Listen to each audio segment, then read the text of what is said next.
Sampai suatu malam, aku melihat sesuatu dari jendela kamarku yang menghadap langsung ke tanah kosong itu. Bentuknya putih, tegak, diam.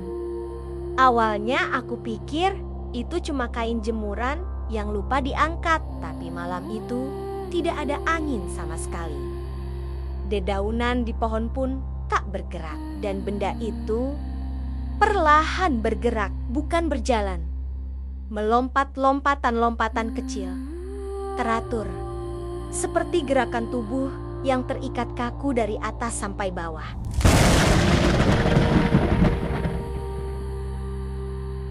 Malam selalu menyimpan rahasia, tapi ada malam mulam tertentu di mana yang seharusnya sudah terkubur justru kembali berdiri, terikat kain kafan, melompat dalam sunyi. Cerita ini bukan sekadar kisah seram. Ini adalah pengalaman nyata dari sebuah keluarga di pedalaman Jawa tentang sosok pocong yang tak pernah benar-benar pergi, dan bagaimana mereka harus hidup berdampingan dengan teror dari alam lain. Pastikan lampu di sekitar kalian sudah menyala, dan jangan dengarkan ini sendirian jika hatimu lemah, karena inilah kisah pocong yang terjadi tepat di dekat rumah kami. Aku tumbuh di sebuah kampung kecil di Jawa Tengah, tempat di mana semua orang saling mengenal, dan malam terasa jauh lebih sunyi daripada kota manapun. Di belakang rumah kami terhampar sebidang tanah kosong yang luas. Dulu sekali, kata orang-orang tua, tanah itu adalah area pemakaman lama. Sebagian besar makam, katanya, sudah dipindahkan sejak puluhan tahun lalu. Tapi tidak semuanya. Nenekku, seorang wanita Jawa kuno yang masih memegang teguh tradisi, sering sekali melarang kami, cucu-cucunya, untuk bermain terlalu dekat ke sana. Apalagi kalau sudah sore. Kalau kami bertanya kenapa, jawabannya selalu sama, singkat dan penuh misteri. Ora kabeh sing dikubur tenan-tenan lungo, katanya dalam bahasa Jawa. Artinya, tidak semua yang dikubur bener-bener pergi. Tentu saja, sebagai anak-anak, kami tidak terlalu mengerti maksudnya. Kami menganggap itu hanya cara orang tua menakut-nakuti agar kami tidak bermain terlalu jauh. Sampai suatu malam, aku melihat sesuatu dari jendela kamarku yang menghadap langsung ke tanah kosong itu. Bentuknya putih, tegak, diam. Awalnya aku pikir itu cuma kain jemuran yang lupa diangkat, tapi malam itu tidak ada angin sama sekali. Dedaunan di pohon pun tak bergerak, dan benda itu perlahan bergerak, bukan berjalan. Melompat lompatan-lompatan kecil, teratur, seperti gerakan tubuh yang terikat kaku dari atas sampai bawah. Aku langsung menarik gorden dengan kasar. Jantungku berdebar sangat keras. Rasanya seperti mau copot. Keringat dingin mulai membasahi dahiku. Aku tidak berani membangunkan siapapun. Takut dianggap mengigau atau mengada-ada. Malam itu aku tidur dengan selimut menutupi seluruh tubuh, mencoba meyakinkan diri bahwa yang kulihat hanyalah ilusi. Keesokan paginya, dengan ragu-ragu, aku bertanya pada ibu saat sarapan. Bu, semalam ada orang iseng ya di belakang rumah, pakai baju putih-putih. Ibu yang sedang menuang teh langsung berhenti. Ia terdiam cukup lama. Tatapannya kosong. Lalu dengan suara pelan, hampir berbisik, dia berkata, "Enduk, kalau kamu lihat sesuatu yang aneh di malam hari, jangan pernah dipanggil, jangan ditegur, jangan diliatin lama-lama. Anggap saja tidak lihat."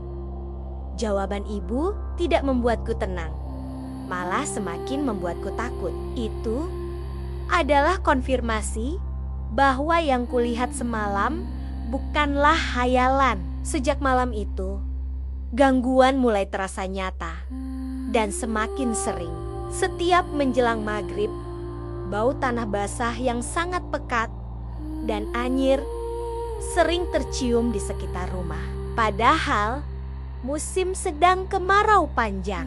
Awalnya kami pikir itu bau dari selokan, tapi baunya berbeda. Ini seperti bau tanah kuburan yang baru digali. Ayahku yang biasanya tidur paling pulas mulai sering terbangun dini hari. Katanya dia mendengar suara gesekan kain kasar di dinding luar dapur.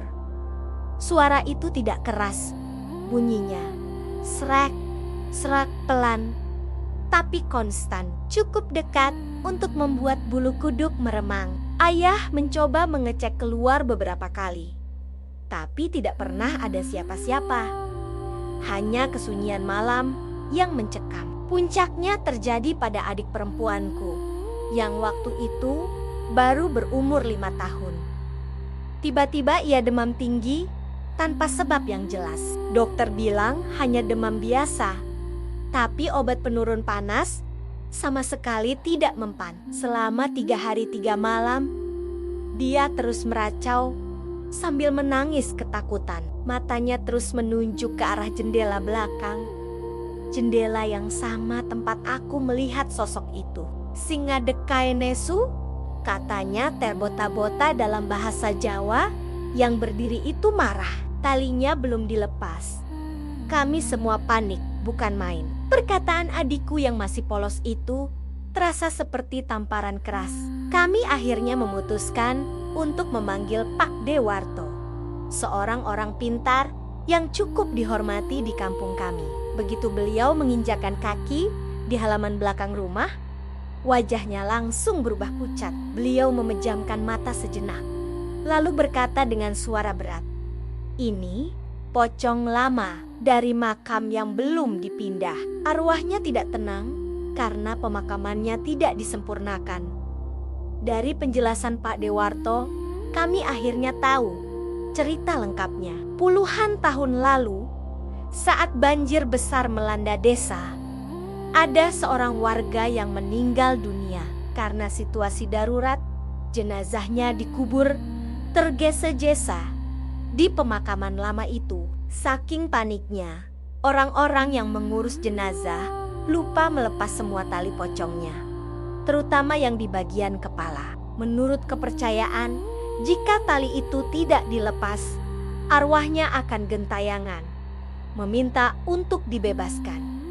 Dan sekarang dia menuntut. Malam itu juga, setelah Isya, Pak Dewarto melakukan ritual doa sederhana di halaman belakang. Kami semua diminta untuk tetap di dalam rumah, menutup semua pintu dan jendela, dan tidak boleh ada yang mengintip. Apapun yang kalian dengar, jangan keluar. Pesannya tegas. Tapi rasa penasaranku terlalu besar. Aku tidak tahan. Aku membuat celah kecil di antara gorden jendela hanya untuk melihat apa yang terjadi. Dan apa yang kulihat dari celah itu tidak akan pernah bisa kulupakan seumur hidupku. Di dekat batas tanah kosong itu, sosok putih yang pernah kulihat kini berdiri lebih dekat dari sebelumnya. Sangat jelas. Di bawah cahaya remang-rimang lampu teras, aku bisa melihat kain kafannya yang sudah kusam dan kotor oleh tanah. Kepalanya miring dengan aneh, seperti leher yang patah.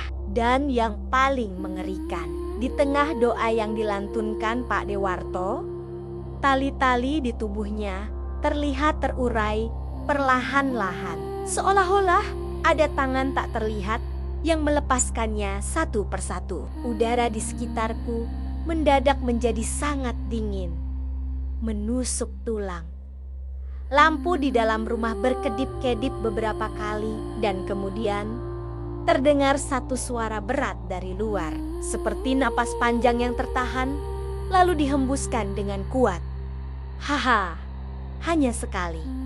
Setelah itu, sunyi senyap, benar-benar sunyi. Bahkan suara jangkrik pun tidak terdengar. Sejak malam ritual itu, gangguan di rumah kami perlahan menghilang. Bau tanah basah tidak pernah tercium lagi. Suara gesekan kain di dinding dapur juga tidak pernah terdengar kembali. Dan yang paling melegakan, adikku sembuh total. Keesokan harinya, demamnya turun dan dia tidak pernah lagi menanjuk-nanjuk ke jendela sambil ketakutan. Kehidupan kami seolah kembali normal, tapi ada sesuatu yang berubah selamanya. Kami tidak pernah lagi membuka jendela belakang saat malam tiba. Ayah bahkan memasang teralis besi di jendela itu, bukan untuk mencegah maling, tapi untuk sesuatu yang lain. Karena kadang di antara gelap dan sunyi, saat aku terbangun di tengah malam, aku masih merasa ada sesuatu yang berdiri diam di luar sana, menunggu diperhatikan. Sosok itu memang tak pernah terlihat lagi dengan jelas, tapi perasaan diawasi itu tidak pernah benar-benar hilang. Kami belajar satu hal yang sangat penting. Tidak semua yang dikubur akan tenang selamanya, dan tidak semua yang diam berarti sudah benar-benar pergi. Mereka hanya menunggu waktu yang tepat untuk menunjukkan keberadaan mereka. Jadi, jika suatu saat kalian sedang sendirian di malam hari dan melihat bayangan putih melompat di kejauhan, jangan langsung berpikir itu hanya mata yang lelah atau sekadar ilusi. Karena bisa jadi ada sesuatu yang sedang memperhatikan kalian dari kegelapan. Terima kasih sudah mendengarkan kisah ini sampai akhir. Jangan lupa subscribe dan nyalakan loncengnya, karena masih banyak cerita gelap lainnya dari sadet-sadet tersembunyi negeri ini yang menunggu untuk diceritakan. Sampai jumpa di video berikutnya. Tetap waspada.